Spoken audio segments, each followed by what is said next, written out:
السلام علیکم ورحمۃ اللہ وبرکاتہ۔ انشاءاللہ سورۃ آل عمران کی آیت 55 سے 91 تک اور لاسٹ ربع صلات سے آخر تک یہ پارہ ہم کمپلیٹ کرتے ہیں۔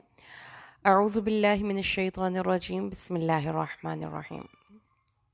اذ قال اللہ یا عیسیٰ انی متوفیک ورافعک الی ومطہرک من الذین کفروا وجاعل الذین اتبعوک فوق الذین کفروا الی یوم القیامہ ثم الی مرجعکم فاحکم بینکم فیما کنتم فیہ تختلفون۔ کانٹیکسٹ اس کا جو چل رہا ہے، ابھی ہم نے پچھلے لیسن میں جو کانٹیکسٹ اس کا اسٹڈی کیا، اس میں حضرت عیسیٰ علیہ السلام کی بارے میں بات یہاں تک پہنچی تھی کہ حضرت عیسیٰ کو قتل کرنے کے لیے کچھ مکر کیا گیا، ان کو سولی چڑھانے کے لیے۔ تو اس کے جواب میں اب آگے اس کی بات چل رہی ہے، جب اللہ کہے گا، اللہ تعالیٰ نے، یہ ماضی کی بات ہو رہی ہے، عیسیٰ سے کہا تھا کہ اے عیسیٰ میں آپ کو پورا پورا اپنی طرف لوں گا اور اپنی طرف اٹھا لوں گا، اور ان لوگوں سے جنہوں نے کفر کیا تجھے پاک کروں گا، اور ان لوگوں کو جنہوں نے تیری پیروی کی قیامت تک کافروں پر فوقیت دوں گا۔ یہ اللہ تعالیٰ نے ان سے وعدہ کر لیا۔ تو جو کافر ہیں ان کو عذاب ہوگا دنیا میں بھی، اور ان کا کوئی مددگار نہیں، اور جو ایمان والے ہیں ان کی اجر ان کو وفا کر دیا جائے گا۔ ٹھیک ہے، تو جو وہ لفظ ہے نا فَيُوَفِّيهِمْ، تو اس میں اور اوپر والے لفظ میں بھی یہی ورڈ ہے، یا عیسیٰ انی متوفی کا، یہ بھی لفظ اس کا وفا ہے۔ تو جو ہم کہتے ہیں نا وفائی اور بے وفائی، یہ ہم اس میں بڑا ایموشنل یہ ورڈ ہوتا ہے۔ ٹھیک ہے، آپ جس کے ساتھ یہ ورڈ اٹیچ کر دیں کہ وہ بے وفائی، تو اللہ تعالیٰ نے فرمایا ہے کہ ایمان والوں کے ساتھ تو بے وفائی میں نہیں کرتا، ان کے ساتھ میں وفا پوری پوری نبھاؤں گا، اور عیسیٰ میں نے تمہارے ساتھ بھی اپنی وفا پوری پوری نبھائی۔ تو یہ ایک لفظ میں نا بڑا خوبصورت ایک تعلق پھر بن جاتا ہے۔ کافر ہیں تو پھر انہوں نے جب اللہ سے وفا نہیں کی تو اللہ نے بھی ان سے کوئی وفا کا وعدہ نہیں کیا، لیکن مومنوں سے ان کے اجر ان کو پورے پورے دے گا، کیونکہ اللہ ایسا نہیں ہے جو ظالموں کو پسند کرے، حق دار کو حق دے دینے والے کو اللہ پسند کرتا ہے۔ یہ ہے وہ قصہ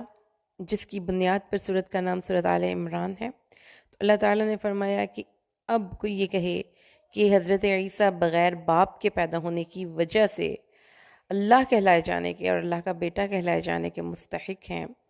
تو یاد رکھیں کہ ان سے زیادہ تو پھر حضرت آدم جو کہ پہلے انسان تھے روئے زمین پر،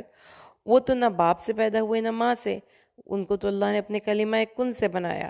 تو پھر یہ اللہ تعالیٰ نے فرمایا ہے کہ آدم اور عیسیٰ ایک حساب سے مماثلت رکھتے ہیں، کیونکہ حضرت عیسیٰ حضرت آدم جیسے ہی ہیں۔ حضرت عیسیٰ کو اللہ نے بغیر باپ کے پیدا کیا ہے، اور باپ کے نطفے کا کام کلمہ کن نے کیا ہے۔ یہ آپ کے رب کی طرف سے ایک حق نصیحت ہے اور ایک حق واقعہ ہے، تو آپ اس بات پہ جھگڑا مت کیجئے اور نہ ہی اس پہ بحث کیجئے۔ اور جو کہ اس سارے علم کے آ جانے کے بعد بھی، جیسا کہ ہم نے پڑھا تھا پیچھے اس سورت آل عمران کے شان نزول میں، کہ عیسائی آئے تھے نجران کے، اور نبی صلی اللہ علیہ وسلم سے حضرت عیسیٰ کے حوالے سے بہت زیادہ بحث و تمہیز کی تھی، اور اس کے بعد اللہ تعالیٰ نے ان کو پورا واقعہ حضرت مریم کی والدہ سے شروع کرتے ہوئے حضرت عیسیٰ تک پورا واقعہ کہہ سنایا، اور فرمایا اب اس کے بعد اگر کوئی علم آ جانے کے بعد بھی جھگڑا کرے تو اے نبی کہہ دیجئے آؤ ہم اپنے بیٹوں اور تمہارے بیٹوں کو بلائیں، اپنی عورتوں اور تمہاری عورتوں کو، ہم خود بھی آئیں اور تم خود بھی آؤ، پھر ہم مباہلہ کریں اور ہم اللہ کی لعنت کریں جھوٹوں پر، یعنی مباہلہ کہ اللہ جو جھوٹا ہے اس پر لعنت کر دے، یہ مباہلہ کہلاتی ہے آیت ہے، کہ آپ اللہ سے دعا کریں کہ اللہ حقانیت واضح کر دے اور جو جھوٹا ہے اس پر اپنا عذاب اور غضب نازل کر۔ یہ ایک سچا قصہ ہے نبی، اللہ کے علاوہ کوئی معبود نہیں، وہ غالب ہے، حکیم ہے، اور اگر وہ اس بات سے منہ پھیر لیں تو اللہ کو پتہ ہے کہ یہ مفسدین ہیں۔ اس لیے اے نبی ایک دفعہ لاسٹ کوشش کر لو، اہل کتاب کو کہو آؤ ایک ایسے کلمے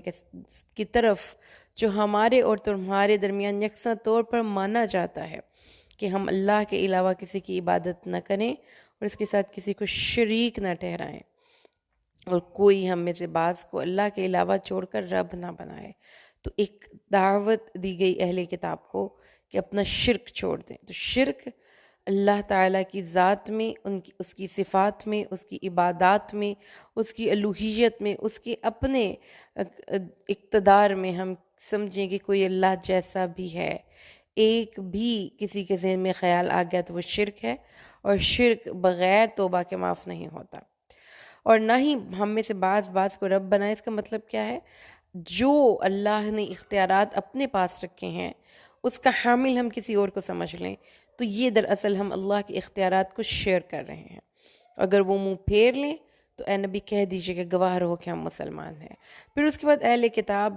کی حجت بازیوں کا ذکر ہے یہاں پر، کہ وہ کہتے تھے ابراہیم علیہ السلام جو تھے، چونکہ وہ خلیل اللہ تھے، اللہ کے بڑے قریبی دوست تھے، تو اب وہ کیا کرتے تھے، یہودی اور عیسائی دونوں ان کو اپنے مذہبی عقیدے کے ساتھ منسوب کیا کرتے تھے۔ تو اللہ فرماتا ہے اہل کتاب تم کیوں ابراہیم کے بارے میں جھگڑا کرتے ہو؟ نہ ابراہیم یہودی تھے نہ عیسائی تھے، ابراہیم حنیفاً مسلم تھے، یعنی کہ یکسو ہو کر اللہ کے لیے عبادت کرنے والے تھے، اور مشرکین میں سے نہیں تھے۔ اور ابراہیم کے نزدیک ترین وہ لوگ ہیں جو ابراہیم کے صحیح والے عقیدے کی پیروی کریں، یعنی کہ یہ نبی اور مومن، اور اللہ مومنوں کا دوست ہے۔ وَدَّت طَائِفَةٌ مِّنْ أَهْلِ الْكِتَابِ لَوْ يُضِلُّونَكُمْ وَمَا يُضِلُّونَ إِلَّا أَنفُسَهُمْ وَمَا يَشْعُرُونَ، آیت نمبر 69۔ اہل کتاب کی ایک جماعت کی یہ دلی خواہش ہے کہ آپ کو بھی گمراہ کر دے، لیکن خود وہ کسی کو بھی گمراہ نہیں کرتے اپنے آپ کے علاوہ، اور ان کو شعور ہی نہیں ہے۔ تو اللہ تعالیٰ نے ان کی بیڈ وش کا ذکر پھر کر دیا کہ ان کو، یعنی اس سے پتہ یہ چلتا ہے کہ ایکچولی یہ لوگ دلی طور پر اس بات کو متفق تھے اور مان چکے تھے کہ آپ کا دین برحق ہے، لیکن وہ پھر اس کو اپنی زدم زدہ اور اپنے بغاوت اور عداوت کی وجہ سے نہیں اس پر ایمان لائے۔ اے اہل کتاب، اللہ کی نشانیوں کے ساتھ کفر کیوں کرتے ہو حالانکہ تم اس پر خود شاہد ہو؟ اے اہل کتاب، حق اور باطل کے درمیان کیوں خلط ملط کرتے ہو؟ حق کو کیوں چھپاتے ہو؟ یعنی کہ وہ ساری باتیں جو کہ زوال یافتہ قوموں کی نشانی ہے، اس کو پھر ریوائز کر لیجئے۔ اللہ فرماتا ہے کہ وہ بیڈ فش کرنے والے،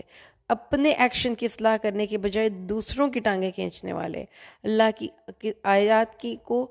چھپانے والے، اللہ کی آیات کے ساتھ کفر کرنے والے، اللہ کی آیات کا انکار کرنے والے، حق اور باطل کے درمیان آپس میں اس کی ملاوٹ کرنے والے اور حق کو چھپانے والے ہیں۔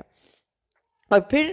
کہا ایک گروہ نے اہل کتاب میں سے 72 آیت ہے کہ جو مومنوں پر نازل ہوا ہے اس کو دن کے اول حصے میں ایمان لے آؤ اور آخر میں انکار کر دو تاکہ کچھ لوگ اور لوٹ جائیں۔ میں نے آپ کو پہلے بھی کہا تھا کہ یہودی بہت انٹیلیجنٹ لوگ ہوتے ہیں، تو ان کا وہ انسانی نفسیات کے حوالے سے بہت زبردست اصولوں کو جانتے تھے۔ ان کو پتہ تھا کہ ایک موب سائیکالوجی ہوتی ہے کہ ہم دیکھا دیکھی کبھی کوئی کام کرتے ہیں، تو دیکھا دیکھی جو کام کیا گیا کرتے ہیں اس میں یہ تھا کہ ہم چونکہ یہاں پر روحانی پیشوا کنسیڈر کیے جاتے تھے اور تعلیم یافتہ لوگ کنسیڈر کیے جاتے تھے مدینہ میں، تو اگر ہم ایمان لانے کے بعد پھر جائیں گے تو بہت سے لوگوں کے اندر ڈاؤٹس پیدا ہوں گے کہ یہ کیوں پھرے ہیں، تو پھر وہ اپنے دین سے پھر جائیں گے، یا پھر یہ کہ یا یہ کرو یا پھر اس کے پیچھے چلو ہی نہ جو کہ تمہارے دین کی پیروی نہیں کرتا۔ یعنی کہ ان کی آپس کی پلاننگز ہیں، آپس کی جو چپکے چپکے وہ باتیں کرتے تھے نا، اللہ نے وہ بھی قرآن میں بتا دیں، جس سے پتہ یہ چلتا ہے کہ چھپانے سے کوئی چیز نہیں چھپتی جب تک کہ اللہ تعالیٰ نے ہمارے سب کے گناہ گار ہیں، اللہ نے ہر کے گناہوں پر پردہ ڈال رکھا ہے، لیکن جب ہم اپنے گناہوں پر اصرار کرتے چلے جاتے ہیں، اور دیکھیں آپ پہلی دفعہ کوئی خراب چیز کھا لینا تو آپ بیمار نہیں ہوتے، ہارٹ اٹیک نہیں آ جاتا اگر آپ پہلی دفعہ کوئی چکنی چیز کھا لیں۔ آپ ایک لائف سٹائل بنا لیں نا، غلط سوچنے کو، غلط کھانے کو، غلط بولنے کو، پھر پکڑ آتی ہے اللہ کی۔ تو اہل کتاب کا ایک لائف سٹائل بن چکا ہوا تھا کہ وہ دوسرے انسان اپنے اعمال کی اصلاح کیے بنا وہ دوسروں کو چینج کرنا چاہتے تھے۔ تو یہ ایک ایسا سوچنے کا انداز ہے جو جس بھی شخص کے اندر آ جائے گا اس کی گروتھ وہیں پہ رک جائے گی، کہ میں خود کو نہیں بدلوں گا، میری وجہ سے باقی لوگ خود کو بدلیں۔ کہہ دیجئے ہدایت اللہ کی ہدایت ہے، ان یؤتی احد مثل ما اوتی او یحاجوکم بہ عند ربکم، یا تم سے جھگڑا کریں تمہارے رب کے بارے میں، قل ان الفضل بید اللہ یؤتیہ من یشاء واللہ واسع علیم۔ اگلے کریمہ میں اللہ فرماتا ہے اللہ اپنی رحمت کے ساتھ جس کو چاہتا ہے مخصوص کر لیتا ہے، یہ اللہ کا فضل ہے۔ اللہ کسی سے پوچھ کے کسی پہ فضل نہیں اپنا کرنا کہ اہل کتاب کو یہ چیز پسند ہے کہ نہیں پسند، اللہ کا فضل ہے، اللہ جس کو عطا فرمائے، اللہ کا فضل بہت وسیع ہے۔ تو اس آیت کریمہ میں پھر جو تیسرے پارے کے سٹارٹ میں تھا تلک الرسل فضلنا بعضهم علی بعض، اللہ تعالیٰ نے یہ دوبارہ سے کہا کہ میرے ہاتھ میں ہے فضل، اور میں جس کو چاہتا ہوں فضل عطا کرتا ہوں، اور اللہ اپنی رحمت سے جس کو چاہتا ہے فضل کے لیے منتخب کر لیتا ہے۔ تو اس بات کو پھر ہمیں دوبارہ سے سمجھنا ہے، اللہ سے اس کا فضل مانگنا ہے۔ آئیے اللہ سے ہم دعا مانگیں، اللہم انی اسألک من فضلک، اللہم انی اسألک من فضلک، کیونکہ اللہ نے اپنے نبی کو کہا تھا واسأل اللہ من فضلہ۔ اس کے بعد آگے چلیں تو سورۃ آل عمران آیت 75، اللہ فرماتا ہے اہل کتاب میں سے کچھ لوگ ایسی بری عادتوں کے حامل ہیں کہ کسی بھی انسان کا کوئی بھی ان کو اگر امانت رکھ دی جاتی ہے تو اس کو نہیں لوٹاتے، اور کچھ اہل ایک کتاب ایسے ہیں کہ اگر کوئی ایک دینار بھی اس کو دیا جائے تو وہ اس کو لوٹا دیتے ہیں۔ تو دو طرح کے لوگ ہیں، ایک وہ جو کہ 1 روپیہ بھی کسی کا، تو 1 دینار بھی ہوگا تو اس کو نہیں لوٹائیں گے، الا ما دمت علیہ قائمہ، لیکن آپ اس کے اوپر چڑھ دوڑیں۔ تو اس سے ایک آپ کو اصول بھی قرآن نے بتا دیا کہ کوئی ایسا بندہ ہو نا جس کو اپنی پیسہ دیا ہوا ہے اور وہ آپ کو نہیں دے رہا، یا آپ اس کو آپ کی امانت یا آپ کا قرض نہیں لوٹا رہا، تو اس کے پیچھے پڑ جائیں، مانگتے رہیں آپ کو مل جائے گا۔ تو وہ کیونکہ یہ کہتے تھے کہ ہمیں تو یہ جو ان پڑھ لوگ ہیں، یہ بیچارے لوگ ہیں، یعنی آل اسماعیل ان پڑھ لوگ ہیں، اس میں ان کی انفیریٹی کمپلیکس بھی دیکھیں نا، جیسے ہم کسی کو کوئی کپڑے نہیں پہننے آتے تو پینڈو، اور یہ تو اس کو عقل ہی نہیں، ایسے وہ کہتے تھے ان پینڈوؤں کے، ان ان پڑھوں کے بارے میں۔ اس میں ان کا جو ایکسپریشن بھی ساتھ آپ نوٹ کریں گے کہ حقارت والا ایکسپریشن، ان کی مال ہڑپ کرنے پر اللہ نے ہمیں کیا پکڑنا ہے، بلکہ اللہ تعالیٰ نے فرمایا نہیں، ایسا ان کے اپنے باطل عقائد ہیں، اللہ تعالیٰ نے اس بات کا کسی کو اجازت نہیں دی کہ وہ کسی کا مال ہڑپ کرے۔ جو اپنا وعدے کو وفا کرے اور ڈرے تو اللہ متقین سے محبت کرتا ہے۔ تو اللہ تعالیٰ نے بتایا کہ وعدے کا وفا کرتے ہوئے، اپنے وعدوں کو پورا کرتے ہوئے، اپنی امانتوں کو ادا کرنے والے لوگ اللہ کو پسند ہیں، اتقا کرنے والے، تقوی ڈرنے والے لوگ اللہ کو پسند ہیں۔ یہ ایسے لوگ نہیں پسند جیسے لوگ اہل کتاب ہیں، بے شک وہ لوگ جنہوں نے اللہ کے عہد اور اپنی قسموں کو تھوڑی قیمت پہ خرید ڈالا، بیچ ڈالا، ان لوگوں کا آخرت میں کوئی حصہ نہیں ہوگا، اللہ ان سے کلام نہیں کرے گا، ان کو دیکھے گا نہیں، ان کو پاک نہیں کرے گا۔ یہ اللہ کی ناراضگی کی علامت ہے ان لوگوں کے ساتھ جو اپنی علمی خیانت اور اپنی مالی خیانت، ان دونوں کے میں بدرجہ اولا، بدرجہ اتم، اس میں آپ کہہ لیں کہ غرق ہو چکے ہیں اس دلدل میں۔ اللہ تعالیٰ فرماتا ہے کہ جو ایسی حرکتیں کرتے ہیں پھر تو اللہ کے ساتھ غضب لے کر لوٹیں گے۔ پھر اس کے بعد اور ان کی بریاتوں کی طرف رہنمائی کی گئی ہے، کتاب کی کچھ باتیں اپنی طرف سے لکھنے کے بعد اس کو ایسے زبان مروڑ مروڑ کے پڑھتے ہیں، ایکٹنگ دیکھیے، ٹھیک ہے، ان کی علمی خیانت، ان کی مالی خیانت، اور اس کے بعد لوگوں کو اپنے خیر خواہ بنانے کے لیے اور اپنے جھوٹ کو سچ دکھانے کے لیے ان لوگوں کو بڑی چکنی چپڑی باتیں بھی کرنی آتی تھی، اور ایسے مروڑ مروڑ کے زبان الفاظ کا استعمال کرتے تھے کہ لوگ یہ سمجھتے تھے کہ جو یہ لکھ ہمیں بتا رہے ہیں یہ حقیقتاً کتاب میں سے ہے، حالانکہ وہ اپنی طرف سے لکھا گیا باتیں اللہ کے ساتھ منسوب کر کے جھوٹ بول بول کے لوگوں کو بتاتے تھے کہ یہ ہے جو ہماری کتاب میں یہ حکم ہے۔ تو اللہ تعالیٰ نے ہمیں بھی یہ بات سمجھائی ہے کہ ہم بھی بیویئر رہیں، لوگ جو ضرورت سے زیادہ ایکٹنگ کرتے ہیں مطلب فیلڈ میں، ان میں آپ نے اخلاص اور سادگی نہ پائیں، اس میں ان کے اندر بناوٹ ہو، تو ایسے لوگ جو ہیں ان کا ایک دفعہ پھر ان کا کانٹینٹ چیک کر لیا کریں اور ریسرچ کر کے چیک کر لیا کریں۔ اس کے علاوہ یہ ایک اور اس میں دوسری چیز جو بڑی سمجھنے کی ہے وہ یہ ہے کہ دین میں، اسلام میں بناوٹ کی کسی صورت میں کوئی گنجائش نہیں ہے، جو بھی کرنا ہے وہ خلوص نیت سے اور سادگی سے کریں۔ اس کے بعد اللہ تعالیٰ نے اگلی آیت کریمہ 79 میں ارشاد فرمایا کہ کسی بھی کتاب، بشر کو جب اللہ نے کتاب، حکمت اور نبوت دے دی تو پھر وہ انسانوں کو اللہ سے جوڑتا ہے، نہ کہ وہ شخصیت پرستی کی طرف بلاتا ہے، اور شخصیت پرستی اسلام میں نہیں ہے۔ ایون کہ نبی صلی اللہ علیہ وسلم کے حوالے سے بھی جب آپ کا وصال ہوا تھا تو حضرت ابوبکر صدیق نے کہہ دیا تھا کہ دیکھو جو اللہ کی عبادت کرتا ہے اللہ زندہ جاوید ہے، اور نبی صلی اللہ علیہ وسلم اپنا وقت پورا کر کے دنیا سے چلے گئے۔ تو اسی لیے اللہ تعالیٰ نے بھی فرمایا ہے کہ کوئی بھی بشر ہو جس کو اللہ کتاب، حکمت اور نبوت دے دے، وہ پھر لوگوں سے یہ نہیں کہہ سکتا کہ میرے بندے بن جاؤ، اس کو کہنا چاہیے ربانیین بن جاؤ، کیونکہ تم کتاب پڑھتے اور تم پڑھاتے تھے، اور نہ ہی اس کو یہ حکم دینا چاہیے کہ فرشتوں اور نبیوں کو رب بنا لو۔ اللہ تعالیٰ نے فرمایا ہے کہ یہ تو شخصیت پرستی کی طرف جو بلاتے ہیں نا، میرا روحانی پیشوا اور یہ پیر صاحب، اور ان کی بات سب سے اہم ہے، یہ قرآن کا کوئی حکم نہیں ہے، یہ قرآن سے کلیش کرتی ہوئی چیز ہے۔ اور پھر اس کے بعد آیت نمبر 90 میں 81 میں اللہ ارشاد فرماتا ہے کہ جب اللہ نے نبیوں سے، سب نبیوں سے پختہ اقرار لیا تھا کہ تمہارے پاس جب کوئی رسول آئے گا جو کہ تمہارے پاس اس کتاب کی تصدیق کرنے والا ہے جو تمہارے پاس ہے، تو تم اس پر ضرور ایمان لانا اور ضرور اس کی مدد کرو گے۔ تو انہوں نے اقرار، اللہ نے پوچھا تھا یہ اقرار تم قبول کرتے ہو اور اس پر میرا عہد لیتے ہو؟ تو انہوں نے کہا تھا ہاں ہم اقرار کرتے ہیں۔ تو اللہ نے فرمایا پھر تم بھی گواہ رہو اور میں بھی گواہوں میں سے ہوں۔ تو یہ کون سے رسول کی آمد کا ذکر ہے؟ اس کے دو اقوال ہیں۔ ایک تو یہ کہ ہر نبی کے دور میں ہر نبی سے وعدہ لیا جاتا تھا کہ تمہارے دور میں اگر کوئی دوسرا رسول آ جائے تو تم نے اس کی ضرور بات ماننی ہے۔ ایک دوسرا یہ کہ سب نبیوں سے نبی صلی اللہ علیہ وسلم کی حمایت اور نصرت کا وعدہ لیا گیا تھا، اور پھر اللہ تعالیٰ نے فرمایا تھا کہ اگر یہ نبی تمہارے دور میں بھی آ جائے تو ان کی حمایت اور نصرت کرنی ہے اور ان کی شریعت پر عمل کرنا ہے۔ پھر اللہ نے پوچھا کیا تم نے اقرار کیا؟ انہوں نے کہا ہاں ہم نے اقرار کیا۔ اللہ نے فرمایا جو اس اقرار کے بعد پھر جائے تو یہ لوگ حد سے گزر جانے والے ہیں۔ اس کے بعد آیت نمبر 83، افغیر دین اللہ یبغون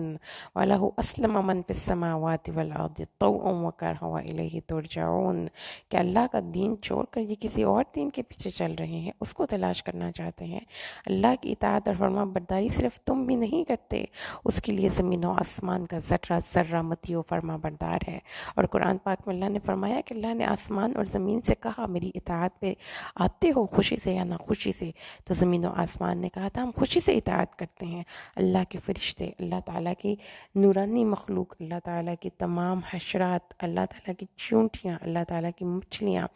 اور آسمان میں اڑنے والے پرندے، ہر حشرات الارض، ہر جمادات، ہر نباتات اللہ کے سامنے اطاعت کرتی ہے۔ سورج، چاند، ستارے، مظاہرین قدرت، یہ سب کے سب اللہ کے سامنے اطاعت گزار ہیں۔ تو اگر تم اللہ کی اطاعت نہیں کرتے تو اللہ کو اس سے کوئی فرق نہیں پڑتا۔ تو یاد رکھیے کہ اللہ تبارک و تعالیٰ نے کائنات کی ایک ایک چیز کے بارے میں ایک لفظ استعمال کیا ہے، وَلَهُ أَسْلَمَ مَن فِي السَّمَاوَاتِ وَالْأَرْضِ، اور اگر آپ اللہ کی اطاعت کرتے ہیں تو آپ اس وسیع و عریض کائنات کے ساتھ مرج ہو جاتے ہیں، اس وسیع و عریض کائنات کے، اس وسیع و عریض نظام کا حصہ بن جاتے ہیں جو ہر چیز اپنی زبان سے اللہ کی تسبیح کر رہی ہے اور اللہ کے سامنے سجدہ کر رہی ہے۔ جیسا کہ قرآن حکیم میں ایک مقام پر اللہ نے فرمایا کہ سورج جو درختوں کے سائے ہیں وہ اللہ کو سجدہ کرتے ہیں۔ تو اے نبی کہہ دیجئے ہم اللہ پر ایمان لائے، اور جو ہم پر نازل ہوا، اور جو ابراہیم، اسماعیل، اسحاق، یعقوب اور اولاد یعقوب پر نازل ہوا، اور جو موسیٰ اور عیسیٰ اور نبی لائے، ہم کسی ایک میں بھی فرق نہیں کرتے، اور ہم اللہ کے سامنے سر اطاعت خم کرنے والے ہیں۔ تو مسلمانوں نے اپنی ایمان اور نبیوں کے اس سلسلے کی تمام کڑیوں کا مسلمانوں نے اقرار کر لیا، اور اللہ تعالیٰ نے فرمایا اسلام کو چھوڑ کر ایک اسلام کا لفظی مطلب ہے نا متی کر لینا، اور ایک اسلام کا مطلب وہ لغوی معنی ہے کہ وہ دین، وہ وہ طرز حیات، وہ آخری دین، وہ فائنل ورڈکٹ، وہ اپڈیٹڈ ورژن تمام ادیان کا، جس کا نام اب اسلام ہے۔ جو اسلام کے علاوہ کسی بھی اور مذہب کو لائے گا اللہ کے سامنے اسے قبول ہی نہیں کیا جائے گا، جسے آپ نے بھی دیکھ لیا کہ اب کائنات میں،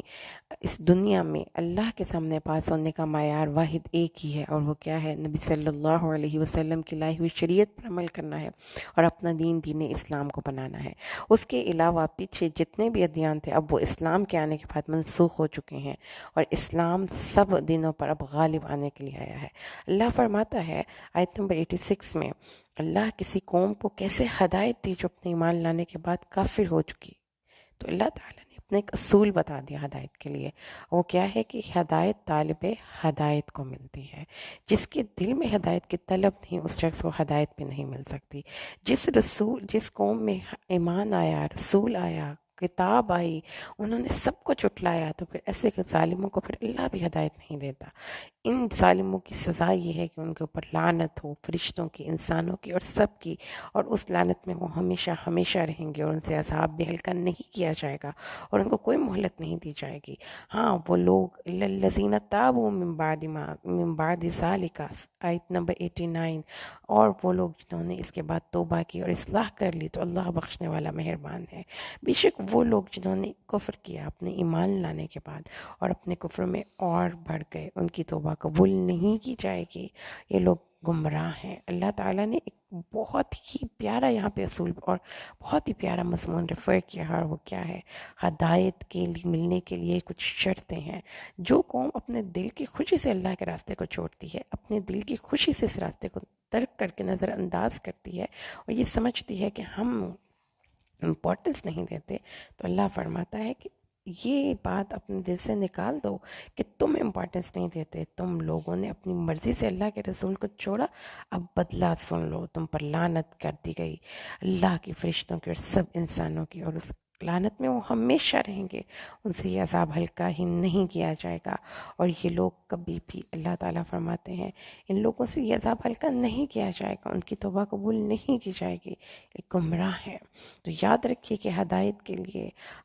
کے لیے اس کی طلب ضروری ہے. جس دل میں طلب نہیں، تڑپ نہیں، اس دل کو اللہ ہدایت کے نور سے کبھی بھی منور نہیں کرتا. اور سورۃ البقرہ کی آیت 91 اللہ فرماتا ہے، بے شک لوگ جو کافر ہوئے اور مر گئے اور وہ کافر رہے، ان کی توبہ ہرگز قبول نہیں کی جائے گی، اور ان سے زمین بھر کر سونا بھی قبول نہیں کیا جائے گا اگرچہ کہ وہ فدیے میں دینا چاہیں. ان کے لیے عذاب ہے دردناک، اور ان کا کوئی مددگار نہیں ہوگا. تو اس دنیا میں ہمارے سے اللہ نے بہت تھوڑا مانگا ہے، اس دنیا میں اپنا سب کچھ بھی دے دیں گے تو قبول نہیں کیا جائے گا. تو جو آج قبولیت کے دن ہے، اللہ تعالیٰ سے دعا کریں اللہ آج ہمیں قبولیت کے دن نصیب کرے، اور ہم اپنے دل کی خوشی اور اپنی رضامندی سے اس راستے کو قبول کریں. اللہ ہمیں ہدایت کے راستے پر چلانا. اہدنا الصراط المستقیم. ہم اللہ سے ہدایت مانگتے ہیں اور مانگتے ہی رہیں گے. اللہ سے دعا کریں اللہ قرآن کو سمجھ کر پڑھنے کی توفیق دے. الحمدللہ تیسرے بارے کا دورہ آج مکمل ہوا.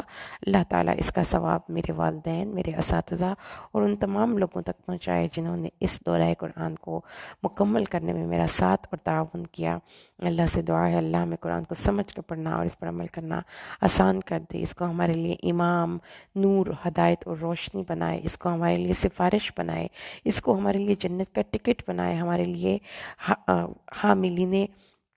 قرآن والوں میں ہمیں شامل کرے، اور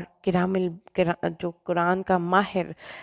عزت والے بزرگ فرشتوں کا ساتھ پائے گا، ہمیں اس حدیث کے مستاق VIPs میں شامل کرے. آمین. بارک اللہ لی ولکم فی القرآن الحکیم ونفعنی وإیاکم بالآیات والذکر الحکیم. السلام علیکم ورحمۃ اللہ وبرکاتہ.